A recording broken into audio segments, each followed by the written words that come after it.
Psaume 78, Cantique d'Asaph. Mon peuple, écoute mes instructions. Prêtez l'oreille aux paroles de ma bouche. J'ouvre la bouche par des sentences. Je publie la sagesse des temps anciens. Ce que nous avons entendu, ce que nous savons, ce que nos pères nous ont raconté, nous ne le cacherons point à leurs enfants. Nous dirons à la génération future les louanges de l'Éternel, et sa puissance et les prodiges qu'il a opérés.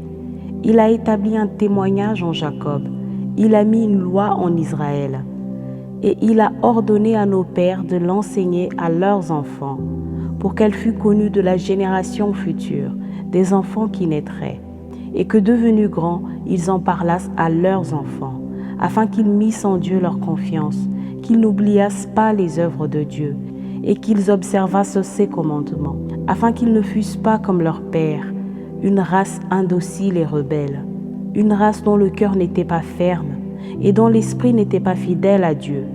Les fils d'Éphraïm, armés et tirant de l'arc, tournèrent le dos le jour du combat.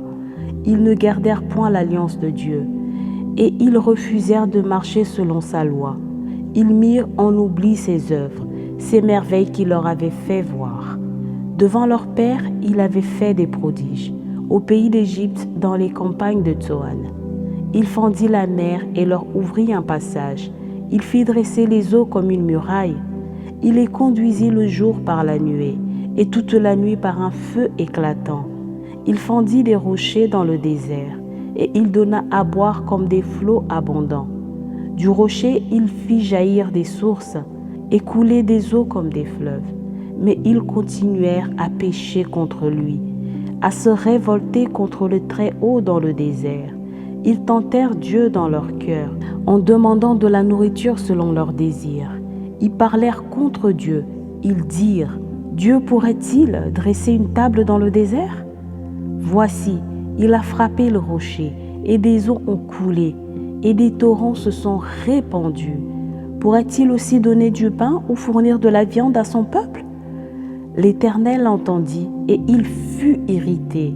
Un feu s'alluma contre Jacob, et la colère s'éleva contre Israël, parce qu'ils ne crurent pas en Dieu, parce qu'ils n'eurent pas confiance dans son secours. Il commanda aux nuages d'en haut, et il ouvrit les portes des cieux.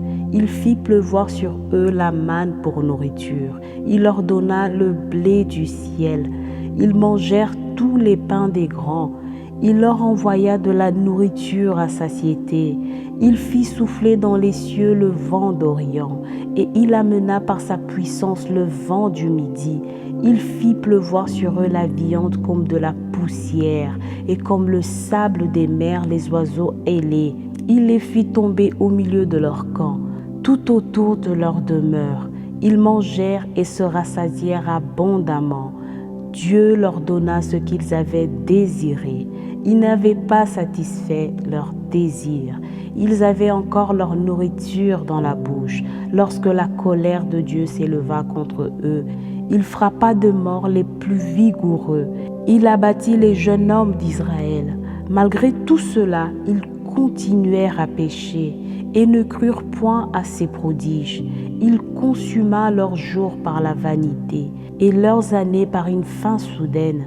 Quand il les frappait de mort, ils le cherchaient. Ils revenaient et se tournaient vers Dieu. Ils se souvenaient que Dieu était leur rocher, que le Dieu très haut était leur libérateur. Mais ils le trompaient de la bouche et ils lui mentaient de la langue. Leur cœur n'était pas ferme envers lui et ils n'étaient pas fidèles à son alliance.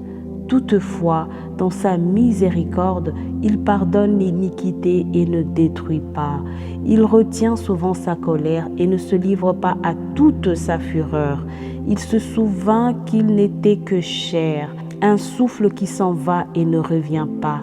Que de fois ils se révoltèrent contre lui dans le désert, que de fois ils l'irritèrent dans la solitude. Ils ne cessèrent de tenter Dieu et de provoquer le Saint d'Israël. Ils ne se souvinrent pas de sa puissance, du jour où il les délivra de l'ennemi, des miracles qu'il accomplit en Égypte et de ses prodiges dans les campagnes de Tsoan. Il changea leurs fleuves en sang. et ils ne purent en boire les eaux. Il envoya contre eux des mouches venimeuses qui les dévorèrent et des grenouilles qui les détruisirent. Il livra leur récolte aux sauterelles, le produit de leur travail aux sauterelles. Il fit périr leurs vignes par le grêle et leurs sycomores par la gelée. Il abandonna leur bétail à la grêle et leurs troupeaux au feu du ciel. Il lança contre eux son ardente colère, la fureur, la rage et la détresse, une troupe de messagers de malheur. Il donna libre cours à sa colère. Il ne sauva pas leur âme de la mort. Il livra leur vie à la mortalité. Il frappa tous les premiers-nés en Égypte, les prémices de la force sous les tentes de Cham. Il fit partir son peuple comme des brebis. Il les conduisit comme un troupeau dans le désert. Il les dirigea sûrement pour qu'ils fussent sans crainte, et la mer couvrit leurs ennemis. Il les amena vers sa frontière sainte, vers cette montagne que sa droite a acquise. Il chassa devant eux les nations, leur distribua le pays en héritage et fit habiter dans leurs tentes les tribus d'Israël. Mais ils tentèrent le Dieu très haut et se révoltèrent contre lui, et ils n'observèrent point ses ordonnances. Ils s'éloignèrent et furent infidèles comme leur père. Ils tournèrent comme un arc trompeur. Ils l'irritèrent par leurs hauts lieux, et ils excitèrent sa jalousie par leurs idoles. Dieu entendit et il fut irrité. Il repoussa fortement Israël. Il abandonna la demeure de Silo, la tente où il habitait parmi les hommes. Il livra sa gloire à la captivité et sa majesté entre les mains de l'ennemi. Il mit son peuple à la merci du glaive et il s'indigna contre son héritage. Le feu dévora ses jeunes hommes et ses vierges ne furent pas célébrées. Ses sacrificateurs tombèrent par l'épée et ses veuves ne pleurèrent pas. Le Seigneur s'éveilla comme celui qui a dormi, comme un héros qu'a subjugué le vin. Il frappa ses adversaires en fuite, il les couvrit d'un opprobre éternel. Cependant, il rejeta la tente de Joseph, et il ne choisit point la tribu d'Éphraïm. Il préféra la tribu de Juda, la montagne de Sion qu'il aimait, et il bâtit son sanctuaire comme les lieux élevés, comme la terre qu'il a fondée pour toujours. Il choisit David, son serviteur, et il le tira des bergeries. Il le prit derrière les brebis qui allaitent, pour lui faire paître Jacob, son peuple, et Israël, son héritage. Et David les dirigea avec un cœur intègre et les conduisit avec des mains intelligentes. Parole du Seigneur. Amen.